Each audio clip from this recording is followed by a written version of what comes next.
Hi everyone. Today I will be talking about a piece of evidence in my personal profile and in my court case that is relevant to my case because it has to do with my medical evidence, and it has to also do with as confirmation of why I used a protected disclosure application in 2010 with the privacy breaches. As you have all know by now, that there was two protected disclosure application that I had lodged in 2010. One was for the workplace bullying, and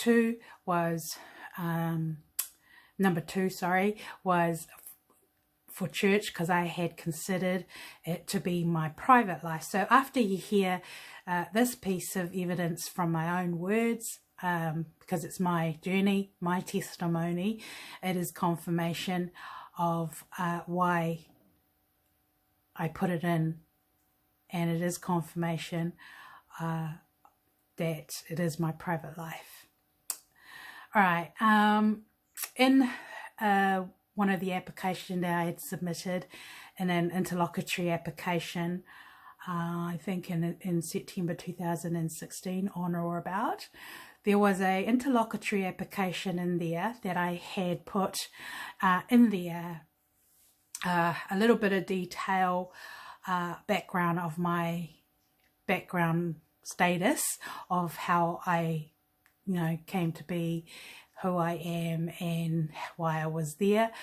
But the reason why I did that at this time, it was important for me to let the judge know, have a bit of a background, so they can have a bit of a picture of my background in my own words, and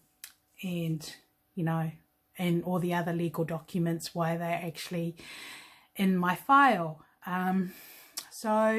But this piece of evidence goes right back to how I met my children's father. But first of all, I first became the member of the church when I was about 10, 11 years old.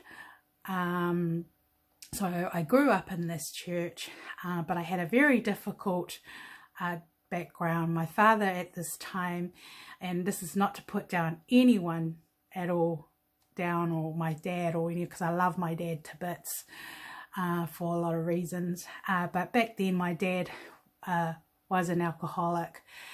He wasn't into drugs or anything like that, but he had a drinking problem. So anyone who's had a parent who suffers from alcohol, drinking problem, you can understand where I'm coming from. But that was my background growing up. He was just one of these people. When he wasn't drinking, he was the most loving, caring man. The moment he touched the bottle, the alcohol, everyone was scared of him, even me. But as time went on,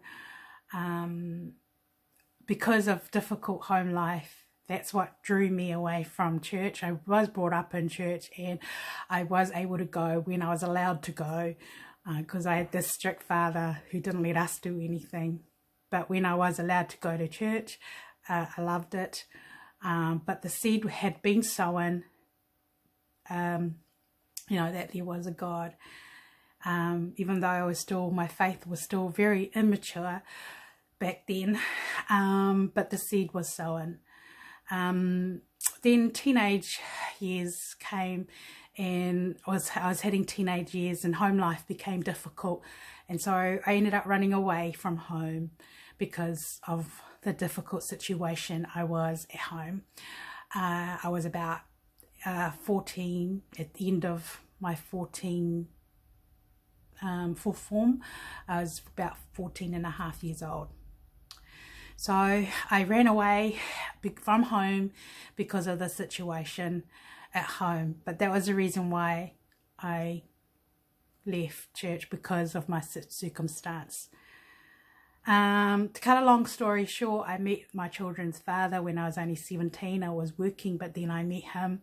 I went out with some friends and I met him. He fell in love with me immediately, blah, blah, blah, vice versa. I was just young. And then I got pregnant immediately. I didn't even know him from a bar of soap, and things didn't really start coming out about him that I didn't know about until we, because I was pregnant to him, and then I, lived with him, and then I realized what I'd gotten myself into. But I was very young at that stage, and to cut a long story short, it was a very rocky upbringing, relationship. It was an on and off relationship. It was mostly off relationship, but then my son was born. Then we split up again, and I think it was one of the longest split up. We split up, and then I decided I'll go back to church when my youngest son was only my firstborn. He was only 2.5 years old. And so I decided to go back to church because, I was a little bit, have this religious background myself because of what I was brought up in. And thought, well, I haven't tried it God's way. So I went back, and it didn't work out at all. We got married straight away. I knew I was sincere in my conviction back then. But in saying that, the marriage didn't last. It was an on and off. We got married straight away, like 6 weeks after I went forward. And then it was an on and off relationship. It was really, really, really rough road for me. It was mostly off. It was family violence. It was drug and alcohol on his part. We had nothing in common, and here I was. I had, this, my son, whom I had to put first.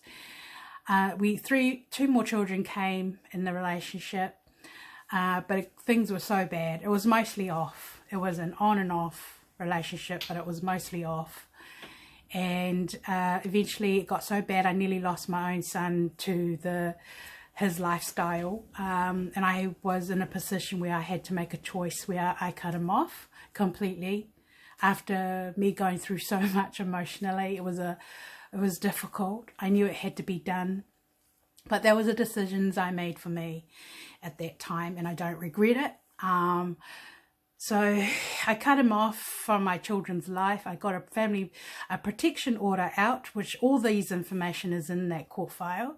So I got a final protection order so I finalized that because I was just sick of it. Everyone was sick of it that was helping me.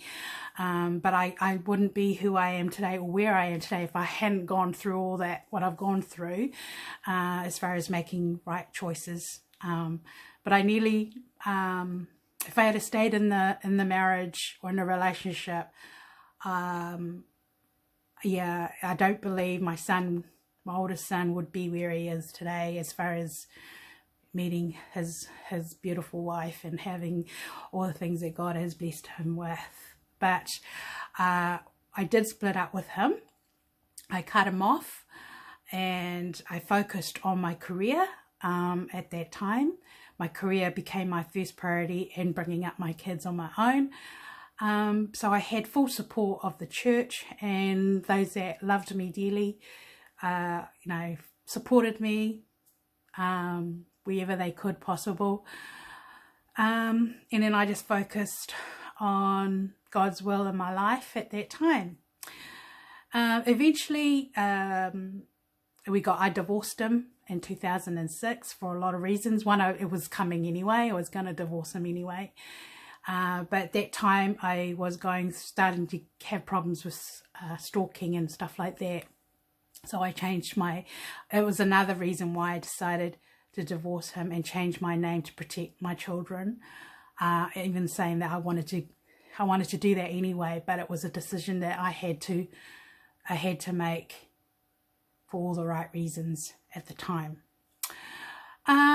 So he's moved on. He has a 11-year-old daughter to somebody else, and but that's just how it is. And it's only been in the last couple of months or so he's had something now to do with my children's life. Reason because part of it is culture. I'm happy for him. You know, he hasn't really been involved with the kids. He's missed out on a lot. But, you know, that was his choice. And I believe the choices I made was meant to be for me and right for me and the kids at the time. But now they're all adults that can do what they like. And but a lot of it's to do, that is our culture. Our culture is where the children look after their parents, and it's quite a blessing in so many ways. But that's, you know, that's my culture, and that's how it's been. So so in the actual court file, there is a final protection order in there. There is, you know, or even a letter. There's also a letter in there indicating the church that I went to as an exhibit. They're all in there for the purpose to prove my case, of course. All right, so the other most important relevant information that must be mentioned, there was a period in my life that I did get suicidal. I was stressed out.